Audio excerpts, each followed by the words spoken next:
The NCAA tournament was formed in 1939 as a response to the already existing prestigious college basketball NIT. You might be asking yourselves, JB, why are we talking about college basketball so early in the season?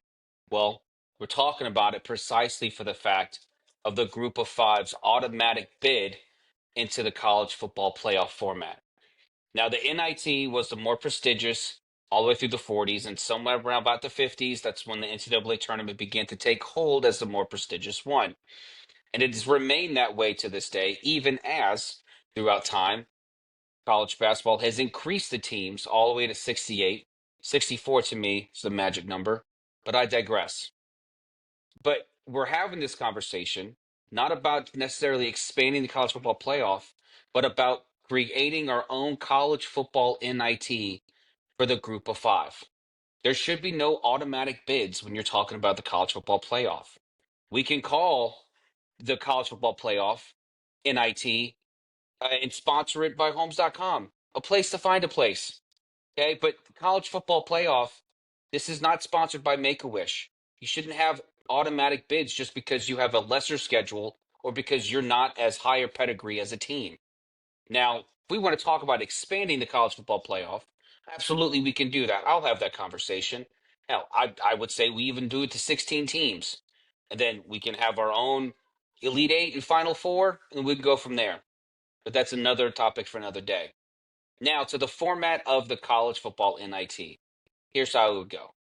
You'd start with 12 teams, like we have right now in the college football playoff. And then we'd have a college football NIT committee. They would invite the teams, maybe scrubs from the Power Four conferences that didn't make the college football playoff. And then also your Group of Five teams, those who are worthy of playing in things that are a little bit higher than a bowl game, but not quite the college football playoff. We can have that. We can have that discussion.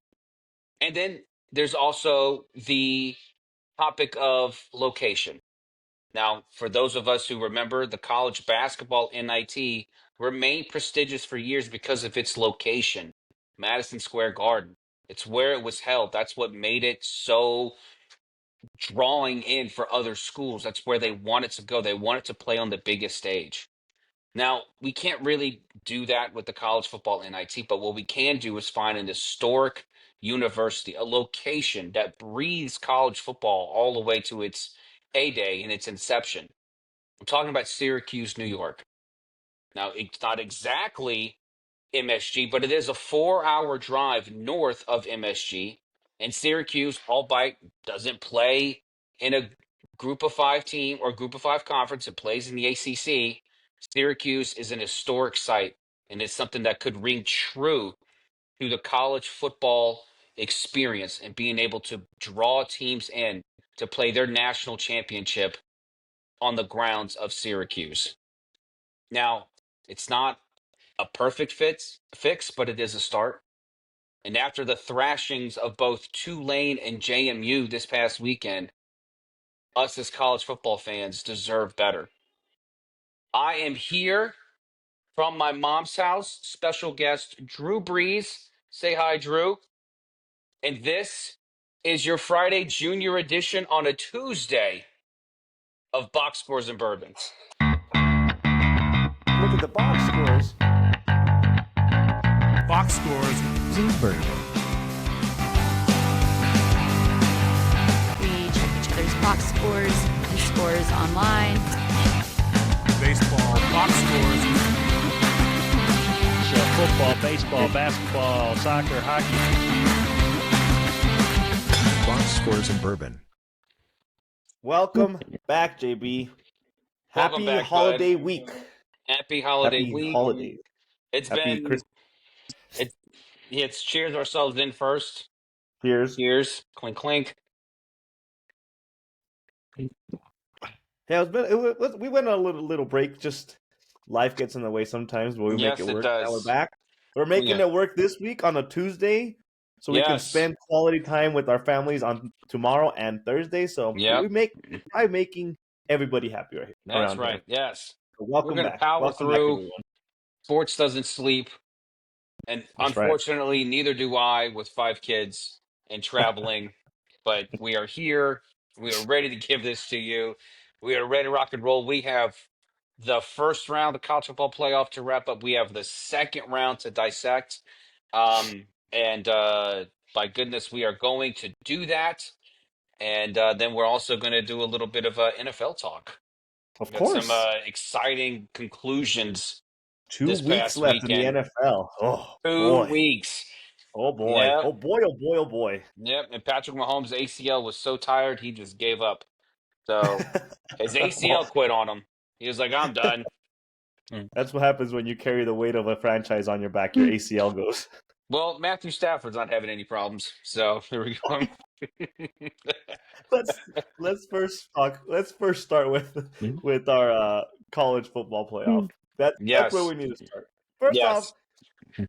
the more ideas we can throw out there about NIT equivalents to fix college football playoffs, Hmm. the more I'm sold on them. I Yeah. think the last time we were here, we talked about kind of doing the top 6 or the conference champions of the Power Four, and then everybody else doing at like an NIT to earn the right to play. Now Hmm. you're kind of thinking in something a little bit different, but I'm telling Yeah. you, there's a lot of good damn ideas out there, and it seems like the only people not listening or trying to figure something Yeah. out is the people in charge of Hmm. the college football playoff. It's mind Yeah. blowing. I went back and forth with this whole NIC just idea and trying to figure out how do you put it together. And I originally had the location for Boise State, but if we're being honest here, Boise State's probably going to find themselves in the grasp of a Power Four team here soon enough. And like I Mm-hmm. said, Syracuse is already in a Power Four team, but it's Syracuse, um, and they haven't been a football powerhouse since what, the '50s. So this is uh, the idea wasn't so much to go to a powerhouse location. The idea was to Yeah, find an historic football spot, something that group of five teams and other playoff scrubs could or snubs could sit there and say, "Wow, at least we get to play on a hallowed ground, a place where you know, college football has its ties to." I have 2 for you.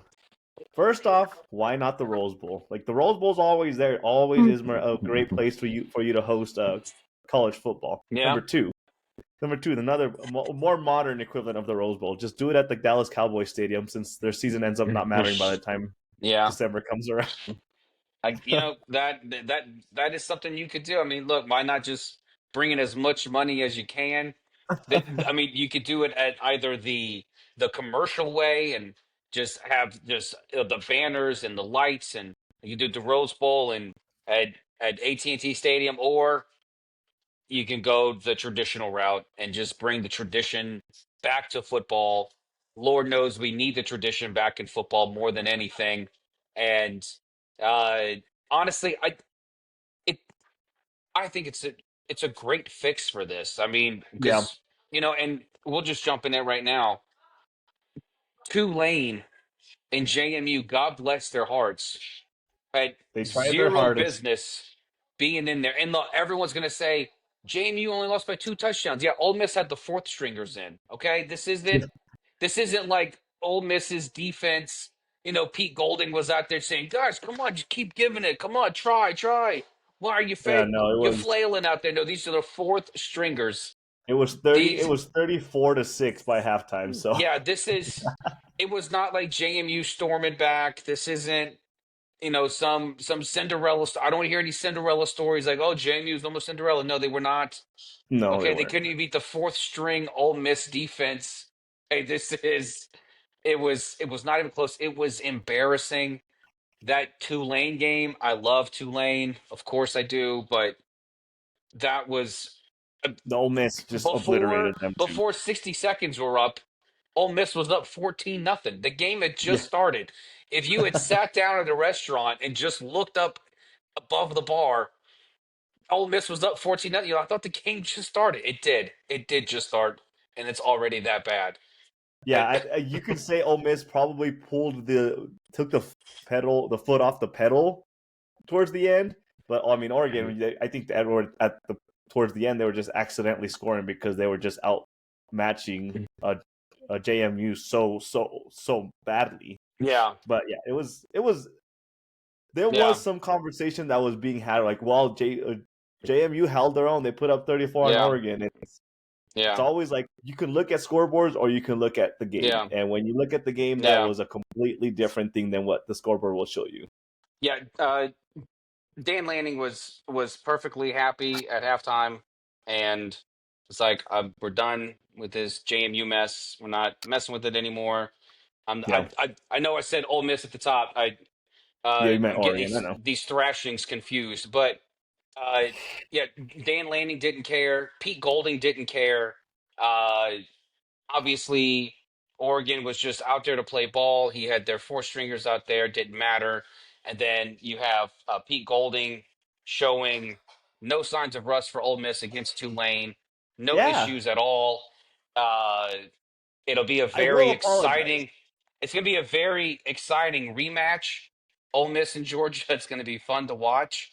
Um, that's the game that I'm kind of really kind of trying to really digging into now. We got what, a week and a half before they play, Yeah. so I'm really excited about this rematch. And then, but let's not forget you had two more games. You had my upset. I called the 9 upsetting the 8 seed because you forced me to pick an upset. So I said Alabama would beat Oklahoma purely for the fact that Alabama was not going to lose to the same team twice in one season. It was not Well, going to happen. well, I don't know. They looked a little suspicious there at It looked halftime. suspicious in the 21-0 at beginning. half. It looked sus. It looked like, what is going on here? And then halftime rolls around, and then Kalen DeBoer's got his boys rolling. I mean, even before halftime, when they stormed back and tied the game, Alabama was absolutely, by that point, it's like, okay, Oklahoma better wake up and do something here, or else this is going to get off the rails real quick. And Yeah. then, of course, the game I was the most bored. I wasn't bored with it, but I'll just say this. Thank God I was traveling all day and I didn't have to watch the A&M Miami game. Um, I That was bad. was that the last 4 minutes seemed entertaining, but from what I could see, it was just missed field goal after missed field goal. Hmm. So it's like, well, what? Don't call this a Miami defensive missed 3 stand. field goals. If how many missed field goals? 3. Miami missed 3. That's ridiculous. So don't call this a defensive stand because the kicker No, can't kick it straight. Like, no, don't that's like not. because you can't kick it through the uprights. That's not. No, Like, this it's a is. defensive stand to get to that point, but at I mean, from that from that point, it's all right. Well, are we at least going to put 3 on the board? And I didn't see any of the highlights. I need to go back and look at. I watched the last 4 or 5 minutes of the game. That looked That's all that entertaining to matters, me. really. That looked real entertaining. But man, I did not see A&M just really crap in the bed in this Yeah, one you at you all. were the one that sat here and I gave them a lot of credit. I You said I he is said going to have A&M ready to play. I I don't know what they were ready to I'll go play. a step further. I'll even put my dunce cap on, and I'll say if it wasn't for JMU, Oregon, Ole Miss, and Tulane, I would say Miami was the one team that had no shot at winning this Yeah. game. So, and I, I did not see this coming. Again, thank God I was traveling all day. I didn't see anything but the last 4 minutes when we sat down at the restaurant. So, um, what a weird first round. Yeah. And just further confirmation that if you'd have just put BYU and Notre Dame into the playoff, we would have had much better competition in this first round. But because college football playoff is sponsored by Make a Wish, uh, we had to have group of 5 teams playing in the first round and just completely ruining the experience. Yeah, Unless that's a you're Dan little. Lanning and Pete Golding, you didn't ruin anything. I mean, if you're They those loved it. two, They loved their it was matchup. fantastic. I love the tune-up. Yes, let's go. Yeah, now they have to. Now Oregon has to play Texas Tech Yeah, yeah, and and Ole yeah. Miss has to play Georgia. So that Nothing was like a warm up. we. You want to talk about only the top 4 seeds get a bye week? Uh, what about the 5 and 6 seed? 5 and 6 seed got a bye week. They got no one to play, and now you're gonna sit there and say that JMU and Tulane are a tune-up.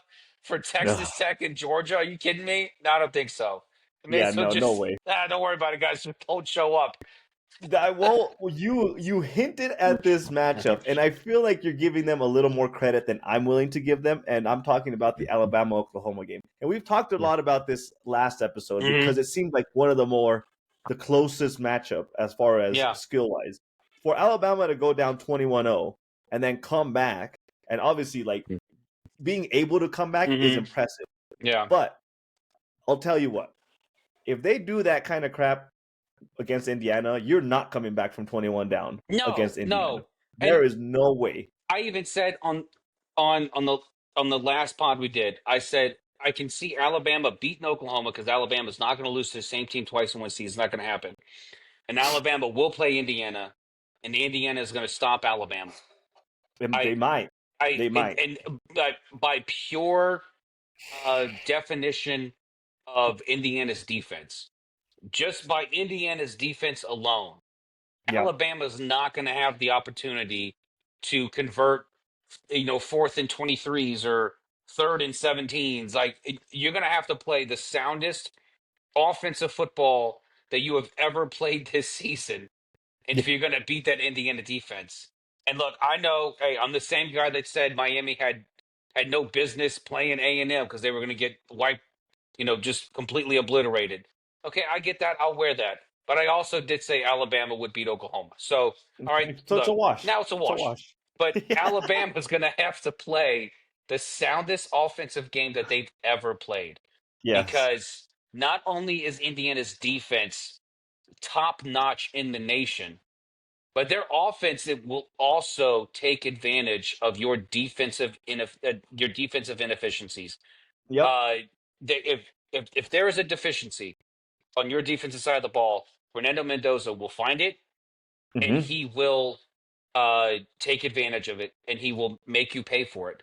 And Alabama, I know they feel good. I know Kalen DeBoer got that big playoff win off his shoulders after for this season after everything ended and how it was. Yep. But if you're gonna sit there and say, "Oh, Alabama's a team," no, this is the same Alabama team that we saw down the stretch for the last 5 weeks of the season. Inconsistent on offense, no identity on defense, and really just trying to find a way to win the ball game. And Yeah. uh, if if Alabama's going to stumble out of the gate like they did against Oklahoma, you can do that against Oklahoma. Hell, LSU almost beat Oklahoma. Okay, this is how bad an Oklahoma team is. Okay, LSU almost beat them. I I love how love you find a way LSU. to sneak in LSU on your conversation. Of course I have to. Of course, I'm giving props to my boys here. But look, even this is how bad Oklahoma is offensively, and they didn't seem to really struggle against this Alabama defense. Uh-huh. And Alabama finally found an answer. But if you're going to play Indiana, you better come ready to play because Indiana, I, they are not going to mess around. They're not going to give you many opportunities to try to wiggle their way in there. Alabama might have a shot if, for some reason, this turns into the Penn State Indiana game. But Yeah, even then, at maybe. the end, Indiana pulled that one out Yeah. on the most acrobatic catch ever by Omar Cooper Jr. So Hmm. So what I'll say about Alabama is Caleb DeBoer. He's always been really good at like Mhm. in-game adjustments. That's been his thing ever since he was at Washington. Like he knew Mhm. how to adjust his on the fly. Yeah, That worked really well for him against Oklahoma, yeah, obviously. But I don't think that's going to be a skill set that he's going to necessarily be able to use against Indiana because I don't know what the game is going to look like for you to be able to do in-game adjustments. If you're falling behind or if you're just struggling offensively as they were Mhm. against Oklahoma initially, yeah, that Indiana's also really good at adjusting in game. So if you're going to bank on the fact that, well, we'll play it, for lack of better Mhm. explanation, we'll play it by ear and we'll adjust as we see the game developing, that is yeah. not going to happen because the other side is going to do that the same thing and they've been doing the same thing all year long, and I would say they can. The coach over there, Indiana, can do it way better than Caleb DeBoer can, considering the Mhm. season that they've had over there. So if you're Yeah. banking on your coaching, you're gonna have to figure out a game plan that you can implement. Mhm. Whether it's an easy offense, like a Mhm. fundamentals offense, Yeah. You have to be able to implement that game plan and Mhm. stick to it and Yeah. have something in place that is going to keep you in the game. Not bank on adjusting weather depending on how the game is going and then get back into the game. That is just not going to fly. Alabama has to find a way to stay in the game throughout the entire time. If they at some point Indiana gets a 2-possession lead, I don't see Alabama finding a way to kind of sneak back into that kind of game. There's just, Yeah. from what I've seen, that's not what Indiana's going to allow them to do. Yeah. And you talked about fundamentals. That is the definition of a Kurt Signetti football team. Mm-hmm. Fundamentals. You have Mm-hmm. guys who rely on their own toughness, who understand their assignments, who will not abandon their assignments in order for them to get a bigger play or a higher star or more stardom. Kurt Signetti has these boys ready to play. It is the epitome of a team that is for one another. Yep. And you know this because Fernando Mendoza just won the Heisman, didn't even throw for 3,000 yards, and he's got this team all rally behind him. Indiana is 23-1 the last 2 seasons under Kurt Signetti, his second season there, and Yep. this is a team that will be ready to play you no matter where they need to take you on. And Alabama can, Caleb DeBoer can hoorah his team all he wants. Kurt Signetti doesn't have to hoorah his team. They are Yeah. ready to play. They're ready to punch you in the mouth, and they're ready to take care of business. Yep. And if you're going to show a glimpse of vulnerability, he is going to expose it and take advantage of it like he was the leader of a Japanese World War II internment camp. Like he is going to make you pay. He's gonna he's gonna make you regret the day you ever crossed onto his soil. And you're gonna wait. You're gonna hope the thing ends quickly. Yeah. There's another thing about Indiana, just overall assessing Indiana this year. They're truly playing with this like chip on their shoulder that's remained from last year. Because last year they did really well, like you just said, their record. But throughout the entire process, the Indiana wasn't like a school that the big analytics and the college football world was saying, "Be careful with Indiana." It was more of a okay, like he has something good going in Indiana. Is it sustainable or is it just luck of the matchup? And they were, Yeah. for lack of better words, they weren't respected last year when it came to how they were playing, Mm-hmm. and they carried that into this year. And the coach brought that message since the beginning of the season, and they all like, even for players that weren't there last year, they all feel that like that chip on the shoulder that he kind of engraved onto Mm-hmm. them from his Yeah. side. Like, we're gonna show the college football world that we are legitimately and we're going to be here to stay. And they've played Yeah. like they have something to prove based off of what happened last year. So if there was a team that was like meant to be this year, it's Indiana based off of everything that's happened in the last like 24 months or so. Mm-hmm. Yeah. And I am one who's excited to see, and I know it's hard to sit there and say, okay, well, is Indiana going to rise to the occasion?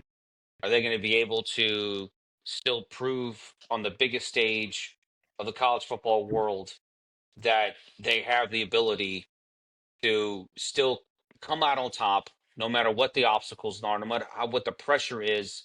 Now it's no longer Heisman hopeful; it's Heisman winner at Yep. quarterback. It's no Mm-hmm. longer Coach of the Year hopeful. It is Coach of the Year, Back Kurt Signetti. to back Coach of the Year, Coach And Ignetti. yeah, so in this, and it's no longer, oh, Indiana, wow, miracle 11-1 season. No, it's Indiana back-to-back 11-win season. Now they're 12-0. This Yep. is an opportunity for the Indiana, uh, uh, you know, the the the entire team to come out and say, no, we are exactly who you think we are. We are Yeah. relentless. We are tough. We play fundamental football. We are here to play. And there is nothing that is going to step in our way. If we lose this game, it will be because we stepped on our own toes. It is Yep. not because we got outplayed. No one Yeah. is going to outplay the Indiana Hoosiers, and we're going to show that to you. And I, for one, am excited to see this because this is. Who'd have thought in the Lord's year 2025 that uh, Michigan wouldn't be in the playoff, Notre Dame's not even in a bowl game, and Indiana Is the has number one seed. is the number one seed and has the Heisman Trophy winner on their squad. Like this, it is this. It's not a normal year for college football. It's just not. No. And Indiana's already showed that they can be the top team because they've already beat the top team in the country when they beat Mhm. Ohio State. So That's this right. is it. It's not as if Indiana's in new territory, and but it's an opportunity for them to go on an even bigger stage Yeah. and to show the world, hey, we are more than just Big Ten darlings. We will Right. come out here, we can play smash mouth football, and we're going to prove it to you on January 1st. Yeah. So here's the thing about this matchup. Like I'm not necessarily sitting here and saying Alabama has no chance to beat Indiana. Like they have a chance. But They as I absolutely have a sit back chance. and as I sit back and I'm like, okay, why does Alabama have a chance? The first thing that comes to mind is me saying, well, because they're Alabama. But that's Mm-hmm. not necessarily this isn't the Alabama that we know. It's not Nick Saban's No. Alabama. It's not This is a completely different Alabama. They just have the pedigree of being that program that forever dominated. If you have a better rationale why you think Alabama has a chance, spit it out to me because right now I'm saying like, well, the only reason that I can come up with on why Mm-hmm. Alabama has a chance is just because they have a history of being able to Yeah. do this kind of thing. No, and you're exactly right. It is Alabama's experience in high stakes games. Mm-hmm. That's it. But it's Look, not even Alabama. It's not even it's that not even Alabama that we're it's looking at. not the same Alabama team. This is not your Nick Saban Yeah. Alabama team. This is not your older cousin's Alabama team. Okay, this is your new Alabama team. This is a Yeah. Kalen DeBoer led squad. Who, let's face it, there are definitely some chinks in that armor, and absolutely there are ways that you can get to this Crimson Tide squad in more ways than one. But I think what what really prevents people from putting on whole hog the hat, like just putting on the 10-gallon hat that says Indiana Hoosier on it and saying the Hoosiers are going to beat Alabama is just exactly what you said. The past experience, just our lifetime of Mm-hmm. watching Alabama over the last 20 years playing high stakes games when we said they have no business being here. And what do? They prove that they have every business being here. Yep. And again, not the same Alabama team. This is a different generation of Alabama football. But I think everyone needs to get their heads wrapped around this is because we're still stuck in that past. But Yeah. we have to look at this not through, crimson colored glasses, but through just, real world, looking through it. The fog has lifted, the clouds are gone, and we can clearly see this is an Alabama team that is not the same Alabama team. And we're only sitting here saying this too at the same time because this is the same Alabama team that struggled for 5 weeks before the playoffs even started. And everyone was screaming, Alabama doesn't deserve to be in it. Boo. And now it's the same people saying, oh, well, hey, you know what? Maybe Alabama's got a shot. Maybe they deserve to be here. No, they beat they beat a hurt John Mateer Oklahoma football team that only beat LSU because LSU secondary made a lapse in judgment and let an intermediate play go deep, and Oklahoma won that football game. This is not a powerhouse Oklahoma team that Alabama came back and just stormed back and won. No, this is the same Alabama team that let Oklahoma go up on them so Yep. quickly that they had to claw their way back in order to win the football game. The same Alabama football team we've watched for 6 weeks up until this moment. Yep. So Indiana, I'm not used to saying this. I'm not used to sitting in any chair for that matter and saying, wow, Indiana football, better watch out. Okay, but you know what? you Yeah, better watch out, okay? You better not cry because guess who's coming? It's Kurt Signetti, and he's not wearing a Santa Claus suit. So this is Indiana is definitely going to win this football game. And even as I say that, it's hard for me to say that because I'm like, but they're playing Alabama. yeah. Everyone needs to just let go, let Let go. it go. Look at Just Alabama in yeah, a bubble. If we are yeah, capable as college fans, if all college fans are able to look at Alabama in a bubble of this year, and you can sit there and say, like, this year's Alabama, this year's instant like blackout, redact the team. This team yeah, that we're looking at, are they capable of beating the pedigree of what we've seen from the rest of the field? yeah, Is that team capable of doing it? It's hard to be able to say yes. Besides the yeah, fact that you reveal the name behind it, it's Alabama, and all of a sudden, like, well, it's Alabama, so they might have a chance. Now, yeah. to wrap up on Indiana, would it be for you? Would it be a disappointment if Indiana is one and done? Oof. It wouldn't be a disappointment because it would it would only be a disappointment because of what they've accomplished so far this season or the last 2 years. If they come into this game and they lose to Alabama, my God, I can't. My God, if they lose to Alabama, if if Indiana loses this football game, yeah, it will be a disappointment. It will be Okay. because Alabama.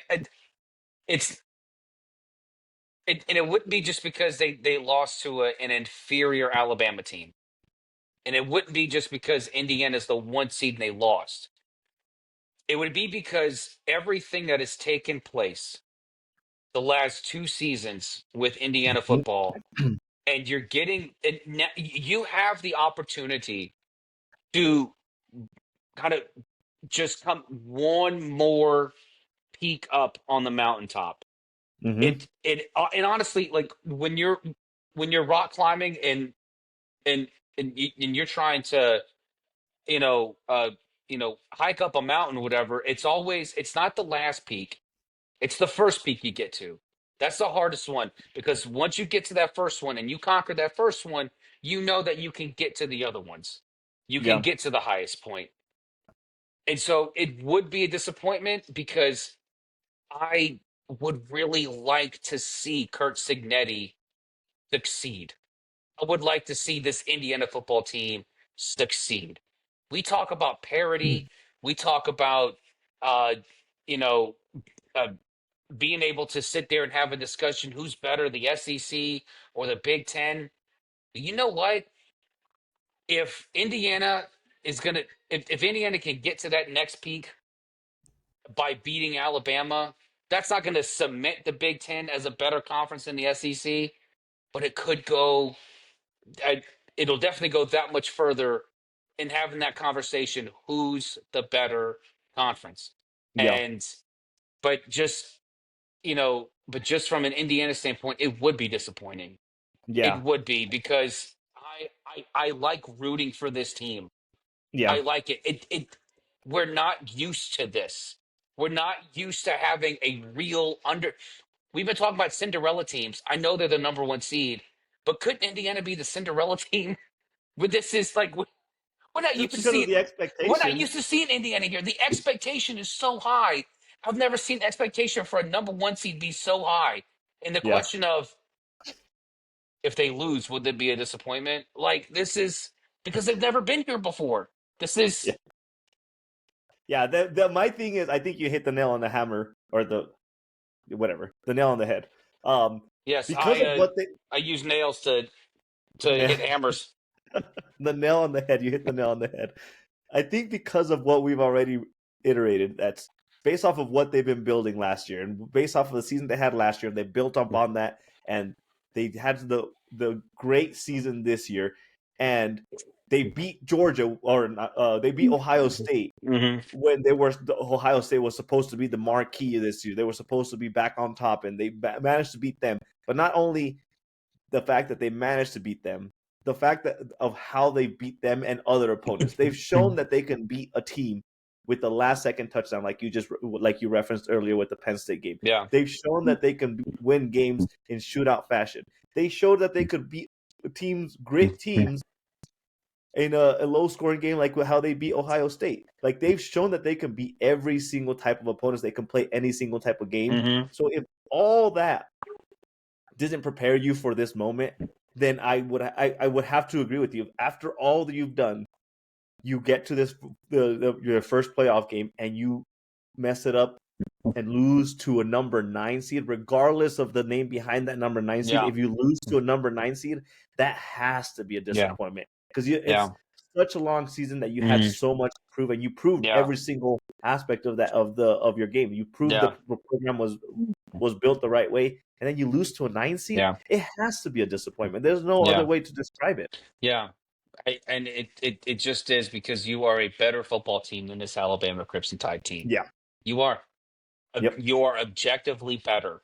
Yep. In every single aspect of the game of football, every aspect that matters on the gridiron, you are better than this team. You just Yep. are, objectively speaking. Well, There's just no simply like, put, oh, it feels like they're better. No, you are better. yeah. And there's no reason you should be losing this game other than you got in your own Stage was too heads. big. Yep. The moment was too big. Yes, right. And that would be the most disappointing part, because you're like, Indiana football, if you're 11-1 next year, or you're 12-0 next season, what are we going to expect when you're on the biggest stage? Yep. But the easiest way to describe it is Indiana, once week 8 came around, it Mhm. wasn't, is Indiana going to make the playoff? It's okay, are they going to get the 1 seed, or where are they going to make the playoff? Mhm. Other side, Yeah. Alabama, up until the conference championship weekend, the conversation was, is Alabama going to fall out of the playoff? If you lose to a team that was in the bubble in conversations, that has to be a disappointment. Yeah, absolutely. Yeah. And I'm just mad that Alabama won the game anyway, that we're having this conversation, because I still don't believe Alabama deserved to be in it. All it did was prove Oklahoma shouldn't have been in it either. That's really all it proved. Yeah. So, but let's get to the next game. Yeah. So Uh, the most interesting matchup, I think you mentioned it earlier. Ole Miss Georgia has to be the most interesting matchup this weekend, right? Well, you think about it.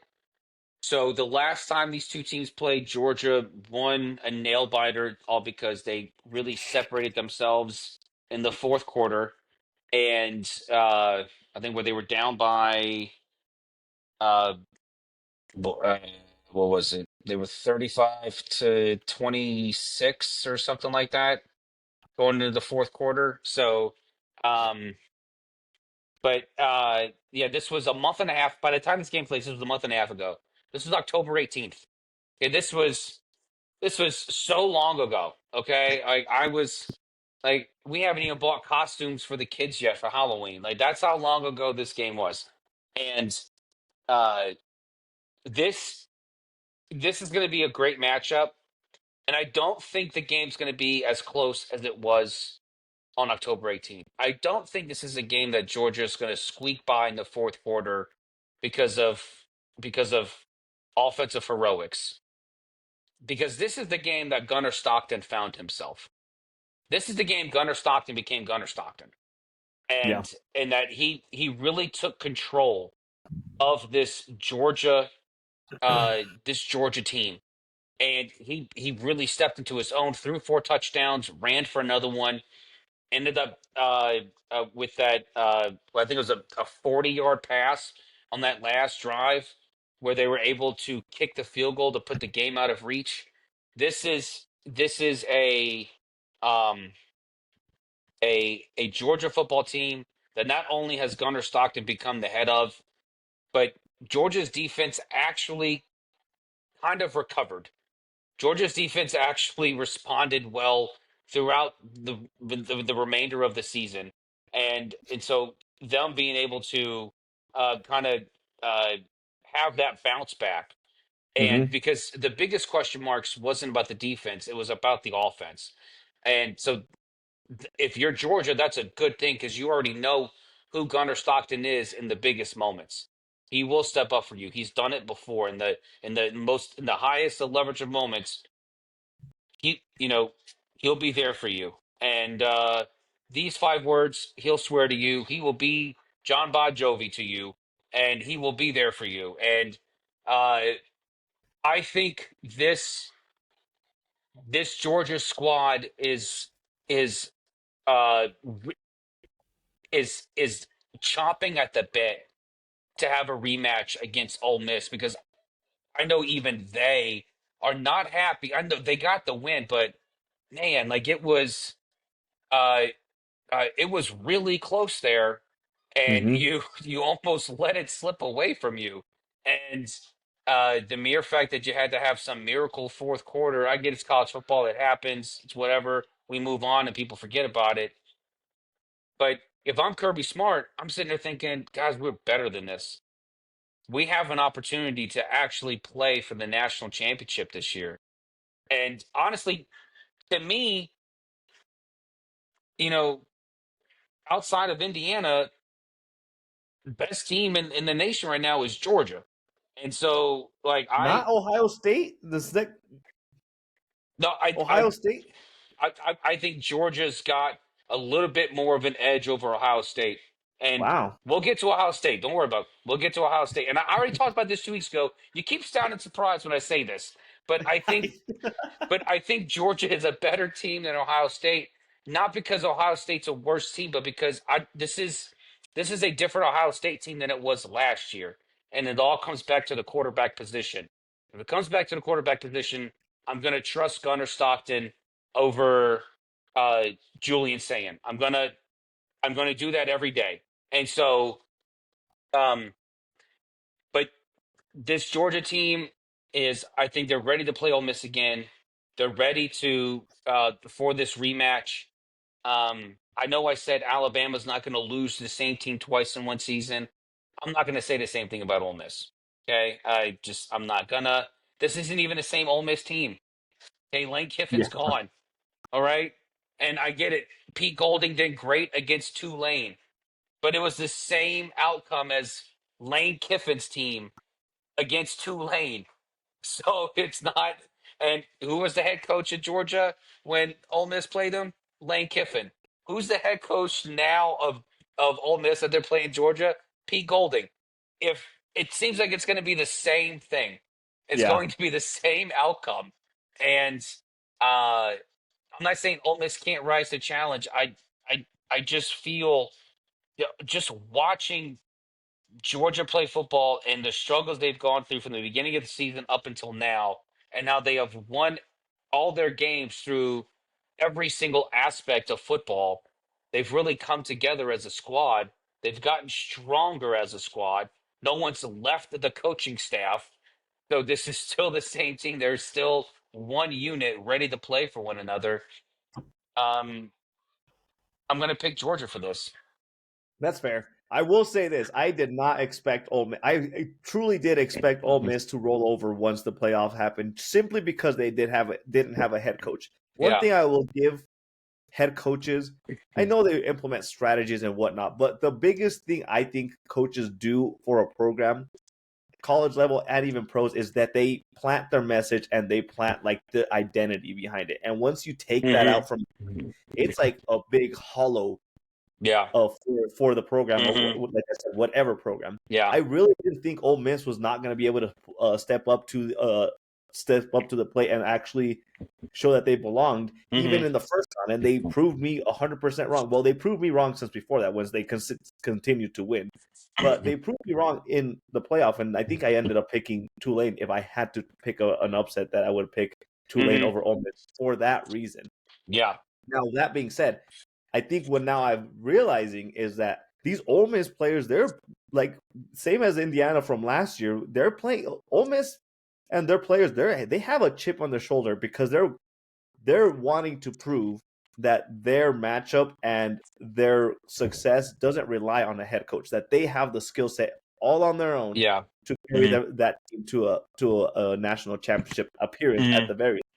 Yeah. Now, this is probably going to be the hardest matchup they've had since the coach left. So this will definitely show what kind of program they have in place. There's just it.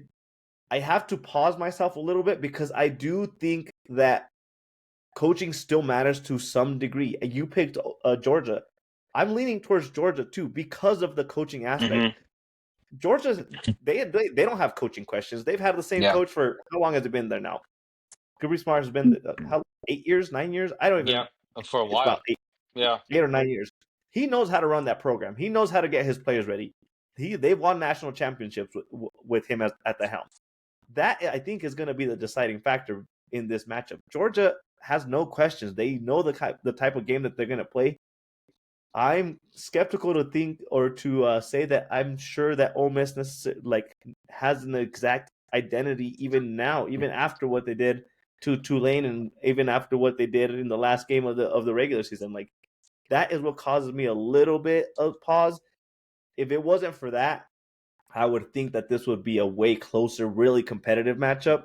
But I have to agree with you on the pick itself. I think Georgia just has more of the established program, the established play calling, all the things. They're just if you go Yeah. into any type of like one and done kind of situation, you want to have all your ducks in a row where you just know what you're gonna do, you know who you are, and you're just implementing it and executing it. And I think Georgia might have the edge as far as being able to do that currently. Yeah, no, and look, I mean, and it comes back down to coaching, just like we talked about. The mere fact that Kirby Smart's been there since 2016, he's not left. They've experienced immense success since he's been there, and it's become more and more frequent the longer he's been there. Yep. And Ole Miss is going through this shifting sands of an identity. Who are we? How are we going to, meld under this new head coach? Is it going to match? Is it going to come together? I know we just had this one game against Tulane, and it was, the opening of the playoffs. But what is this going to look like? I know the players are going to go out there and they're going to go balls out. But Mm-hmm. you also got to be thinking, like, if we lose, they're also thinking, where am I going after this? Where am I going to transfer? Am I going to stay Yeah. here? Am I going to play for this man? And Yep. there's a lot of pressure there because, every player likes to tell themselves they want to experience success where they're currently at. They want to make it work. They want to be the focal point of the success wherever they are. But if you're not going to be able to experience that success and it falls short fairly quickly, that's going to weigh heavily on anyone's mind. Yep. And so I think Kirby's got Georgia's heads on solid shoulders. They are and they are ready to answer the call to be able to beat Ole Miss again this year, but this time do it in the quarterfinals. And uh, He's been there. He knows how to execute. he knows exactly what to do. Like Yep. I mean, they have experienced immense success under Kirby Smart, and like I said, Yep. it's been more frequent the later on that he's over at that program, and uh, it definitely matters having a coach there that is not leaving. Yep. Kirby Smart's not going anywhere, Yeah. No, and he's not. so anybody there, whether you're the starter, whether you're the fourth stringer, whether you're the redshirt freshman, you know exactly what to expect. If you lose this game, you know that he's still there. You're going to wake up tomorrow a Georgia Bulldog. You're still going to be a Georgia Bulldog next season. And that really takes up a lot of that pressure, just being able to go in there and play your style of ball. Yep. Now on to the next matchup. What expectations do we have out of these Ohio State Miami game? Like we said on the first round with Texas A&M and Miami, like it was not necessarily like a defensive performance. It was just bad football. Yeah. And yet, yeah. if you look at like the expectations, Ohio State's favored by 9.5 points. I would almost say that's a little low. Ohio State they should be showing up to this game angry after them losing to the conference championship. Yeah, I'm going to take this, and so you look at Carson Beck, and Uh, just how he was able to perform against A&M and how Miami was able to beat A&M. And I know we want to talk about defensive standoffs, and okay, that's great. Yeah, I mean, the defense was involved. Defense didn't cause the field goals to go wide right or wide left, but defense not all the same being able to stop them from getting into the end zone. You look at I'm gonna attack this game from this angle. You look at how Miami was able to win because of Carson Beck, and he played a pretty error-free game against A&M. But it's because he relied a lot on his run game. He trusted the run game a lot. Mm-hmm. And you look at Ohio State. Ohio State has the best run defense in the country, and they have, I think, the highest uh, sack rate in the country. And so, good luck trusting your run game when you're going to be in constant pressure all game because Matt Patricia is going to throw everything at you and force you to win the football game on your shoulders. Ohio State's going to take away the run game from Miami, no doubt. And they are, and Matt Patricia's game plan. I haven't seen it. I haven't been invited into the game room yet. I'm hoping, It's fingers coming. crossed. There's Yeah, still a it's week coming. left. Yeah, I'm just waiting for the phone call. But I can tell you that if I'm Matt Patricia, I'm going to stop up the run game, and I'm going to force Carson Beck to beat me. I am Yeah. going to put the game literally on his shoulders and say, "You want this? Come and get it. Come and get it." And and see if Carson Beck can play an error-free game then. And Ohio State is not messing around. There's no reason for them to play around. This is um, at risk of uh, jinxing Ohio State the same way I did A&M. I'm not gonna say this may as well just be another bye week, but uh, just but Ohio State should take care of Miami You better start firmly. respecting Miami. They earned their place in the playoff. Sure, they did. Yeah, they couldn't even win their own conference. They couldn't even make their own conference championship game. Yes, I should respect the team that fell ass backwards into the college football playoff. Yeah, yeah, that's what we should do here. Yeah, um, but Ohio State is my daughter talking about cookies in the background. So Nice. I it Ohio State should absolutely They should dominate this win. game. They should. It That's why shouldn't I'm even be saying. close. This That's what I'm saying. this Like should be nine and the a half point epitome of favorite. a 2 against a 10 seed. This is the Yeah. epitome of a 2 against a 10. Mm-hmm. This, Yep. I mean, that it just really comes. It's a 2 against a 10. A 10 Everything that that we said. fell into a playoff spot. It Yep. barely earned it, only because they beat Notre Dame in week 2. They not even playing in their own conference championship game. Yeah, I'm not saying Miami didn't somehow earn it over Notre Dame, but no, we'll keep talking about that. But until the dead horse is blue in the face. But this is the epitome of a 2 against a 10. Yeah. This is what it Exactly. is. Everything we said about Indiana, like the expectation for Indiana, and like if you lose as a Mhm. 1 seed to a team like Alabama, like at the end of the day, Alabama's a 9 seed. At the end of the day, Ohio State is only the 2 seed because they Yeah. lost their conference championship against a Yeah. 10 seed. You need to establish your program Yeah. as like, okay, that was Yeah. just the one game where Yeah. Indiana just outperformed us Yeah. in a slugfest. You could Yeah. say the Mhm. game that Ohio State lost was a slugfest. I Yeah. think the score was 10-13. The final score Yeah. was Mhm. Yeah. that you need to establish yourself as like we are legitimately Mhm. like here to like compete for a championship. And a 9.5 point favorite, they need to obliterate that. They should win by 2 touchdowns at least. Yeah. Yeah. This is you asked earlier, would you be disappointed if Indiana didn't win? I'd be more disappointed if Ohio State didn't win. Ohio More? State's been here before. You've That's been here true. before. You should know better. There should be absolutely. My wife's sitting in the background right now, pretending not to listen, but I know she hears me.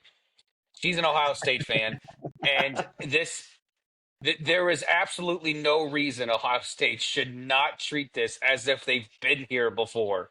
Yeah, You yeah, need they to should not be intimidated absolutely by this. win this football game. And I know it's a check that Ryan Day yet has on his thing is a Big Ten championship. I get it; he doesn't have that yet, but he finally beat Michigan. He was able to beat Michigan. He won the national championship. Yep, So now let's. How about you beat Michigan and win the national championship in the same season? How about you start there, and then next year you beat Michigan, you win the conference championship, and then you win the national championship all in the stack same them up, season? stack the bricks. Yeah, Just keep just building just up. keep stacking, Ryan Day, keep stacking. But this is a game that Ohio State absolutely should win, and there should be no reason that they do not win it. Yeah, agreed. Okay, and the last matchup that we probably need to give some credit, since it is the closest matchup. It's a Yeah. 5 versus 4 seed with Oregon being a 1.5 point favorite. Texas Mm-hmm. Tech, Oregon. I'll be honest, I did not keep tabs on Texas Tech throughout the regular season to be like overwhelmingly like on board with Mm-hmm. Texas Tech. They ended up with a 4 seed. They ended up with the bye seed, bye in the first round. Yeah. My thing is that we have seen this story before on the Oregon side, with Mm-hmm. Oregon is always the offensive, like the powerhouse explosive Yeah. offense team. They put Yeah. 51 points up against JMU on accident, and I have some concerns that maybe we're just going to see the same story that we saw last year when they made the playoff, where once they came up against a established, like dominant opponent, Mm-hmm. they folded under pressure. That's Yeah. exactly the same thing that happened last year. That is my concern with this matchup. And like I said, Texas Tech, I didn't watch their gameplay all year long to be Mm-hmm. able to speak to the type of game that they play, but I know that they earned the 4 Yeah. seed. They also played dominant football throughout the entire year. They have a well-rounded program as far as offensive, defensive performance. And this just seems like the type of matchup that for some reason Oregon always struggles to match up well Mm-hmm. against. Yeah. Uh, this is going to be Oregon's game. You look at Oregon's offensive stats and their defensive stats, their team stats. Uh, they are top five offensively, and then they are top six defensively. Um, uh, and just in regards, just in terms of yards per play, and Mm-hmm. the Texas Tech defense, run defense, is very strong, and they are able to stop up a run game with no problems. But if you look at between Oregon and Texas Tech, they've got less questions. There are fewer question marks when it comes to Oregon than they do Texas Tech, and um, I know everyone likes to boast about Oregon's offense and how top tier it is, and well, of course it is. I mean, they're top 10 nationally and just yards per play and points per game. Uh, but the Texas Tech defense is incredible. Don't get me wrong; it is a top tier defense. Where they struggle is offensively, and if the question mark is really going to come down to can Tech's offense counter Oregon's defense, I'm going to sit here and say I will give the edge to Oregon, Okay. and uh uh only because of I've said this before, and I will die on this hill. If it comes to a top tier offense and a top tier defense is going to match up with a top tier offense altogether. But Texas Tech's offense um, uh, is not top tier. It's not, and so Oregon's defense is top tier, and so Yeah. I'm going to give the edge to Oregon. I don't think it's going to be a blowout. I don't think it's going to be one of those games where it's Like Oregon wins by 2 touchdowns. What's the spread right now? Let me see.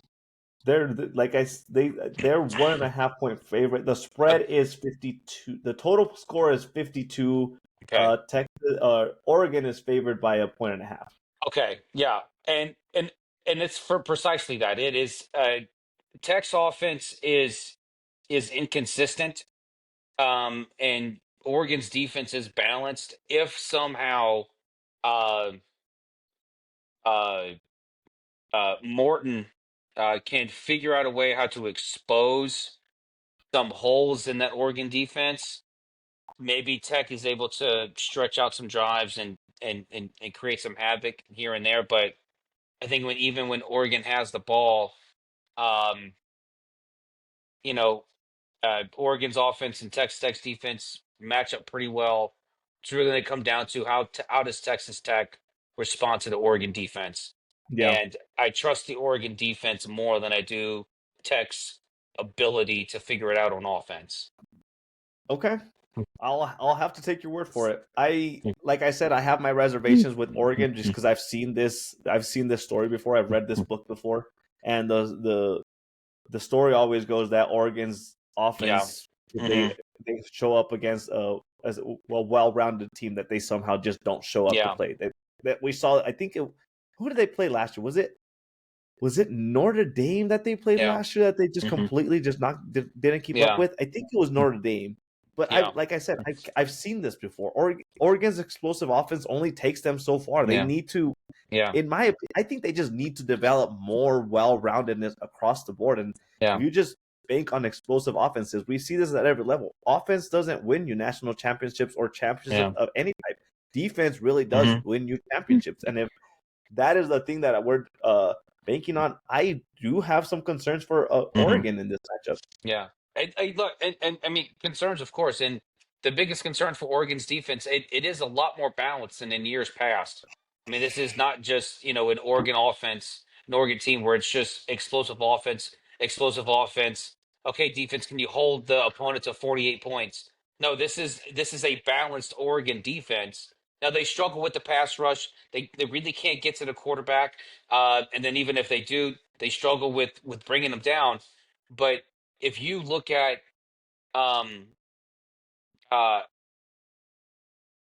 Oregon's defense as a whole, they have the ability to stifle an opponent's offense. Now, I will say this: I will say Texas Tech's greatest road to victory here is, I just talked about Texas Tech's run defense. I talked about their ability to be able to stop the run and just make it non-existent.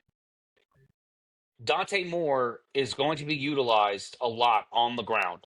He's going to he's going to be called upon to be able to wreak some havoc on that defensive front line of Texas Tech to try to jigger up a run game, maybe trying to loosen some things up. If Texas Tech is able to take that aspect of Dante Moore's game away from him and stop that part, Texas Tech has a very good shot at winning this game. I have this game as a coin toss. This is not. I think everybody does. This is probably the one game that I think is more of a coin toss than any of them, and which makes sense. It's a 5 and a 4, so I mean, that's what you expect from a 5 and a 4. This is a very evenly matched team. They both have their upsides, but they both have their areas of struggle. And if Oregon can get to Morton and produce some pressures and some sacks, then Oregon's defense should be just fine to withstand Tech's offense. If Texas Tech's uh, run defense can get to Dante Moore and stop him, if they can stop Dante Moore and cause him to have to stay in the pocket and make him get jittery a little bit more because he's not going to be able to run, then Texas Tech has a shot at beating Oregon. Yeah. So just to wrap it up, this is how you can. This will summarize exactly how nobody knows what the heck is going to happen with this game. Oregon is a 1.5 point favorite, and yet the matchup predictions has Texas Tech winning 51% of the time. So Yeah, it could go 50-50. either way. Yeah. 1.5 points is within the margin of error. Okay, this Yeah. is and this is the epitome of a toss-up game. Yeah, I it have literally is. I don't have any questions about Indiana beating Alabama. I have no questions about Ohio State beating uh, Miami. beating Miami. I have no questions about Georgia beating Ole Miss. Mm-hmm. I have no idea who's going to win Oregon, Texas Yeah, Tech. yeah. If you really sat back and looked at the matchup, like I guess you could say neither outcome would really surprise you. Now, what you could say, looking at all the matchups, is that the next round, based off of how we're thinking that this matchups will go, Mhm. is they're gonna be great matchups.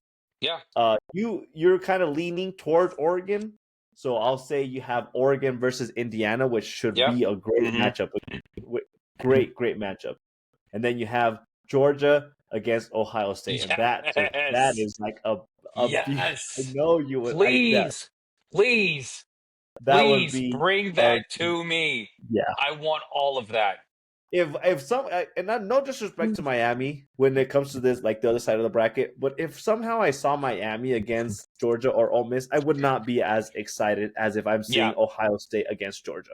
It's Hmm. just simply put, those two are the definition of powerhouses in their Yeah. conference. Like they are the pedigree of what the conference has been Yeah. dominated by in the last 3-4 years. Those two teams are just they're Yeah. just been there. Like the Yeah. expectation is championship no matter what happens. So Yeah. if you had Ohio State Georgia, one of the top watch games all year Hmm. long. And imagine, and we will end the episode on this. Imagine you get to the semifinals. You have Big Ten against Big Ten and Big Ten against SEC, Yeah. and SEC took down them all. Imagine, imagine if it's Indiana, Oregon, and then Georgia versus OSU. Georgia takes down OSU and then takes down the winner of Indiana, Oregon.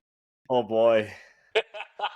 Oh, add that to your bullets when it comes to Big Ten and SEC dominance in Yeah. college football. That Here's a would fun little fact or a fun little thought experiment. What if Miami runs the table and they're like, "What? What about the ACC? What?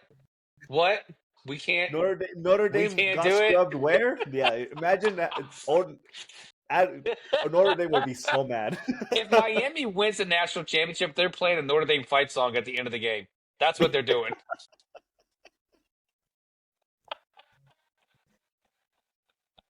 Oh yeah, they would. They would. They Yeah. might bring out a little leprechaun fighting Irish guy just to. All right. Well, we will end it on that. We promised some NFL playoff predictions just to highlight what's going on right now. We have the Broncos, Patriots, Jaguars, Chargers, and Bills in the playoff right now. Yes.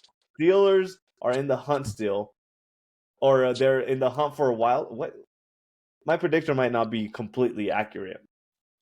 No, And I'm then we going to have post a video about this later. Yeah. we So, have the Seahawks, Bears, Eagles, 49ers, Rams right now currently in the playoffs. So yeah. a lot of things can move around, but we've already seen the teams that are pretty much going to make the playoffs. So we will Yeah. address Yeah. where this is going on because there are going to be some division championship games coming Mm-hmm. up after when we're about to film next Yep. episode. So Yeah. next episode we'll dive all into what the NFL Yeah. playoff picture is going to look like because it's you might say we know what's going on, but it's going to be a little bit messy towards the end. Yep. Yeah. On that note, JB, did you have a sipper bottle whiskey drinker? I did. I had a single barrel select cash strength Knob Creek. Oh, Knob So Creek is I'm at my mom's. I'm in Southern Louisiana for Christmas, and my brother-in-law. It's my birthday. My 40th birthday is next month. He got woo. me a gift, which is this Knob Creek. He said, "I hope you brought a checked on baggage." I said, "No problem. I'll probably finish it here." So that's what I was drinking. Nice. I didn't buy a new bottle, but I brought back the Buffalo Trace, which is Nice. It's very There we good. go. It's very easy to drink. It's Yeah. no complaints whatsoever. All right, JB. Well, Merry Christmas. I will see you on the other side of Christmas. Tell Yes. everyone where they can keep tabs on us through the holiday weekend. Yes, yes. Through the holiday weekend and through the new year, you can continue to find full episodes of us on YouTube, Spotify, Apple, Amazon, Box Scores, and Bourbon, and additional content on TikTok, X, and Instagram at BSB Sports 24. And until next time, folks, see you next year. Cheers, everyone.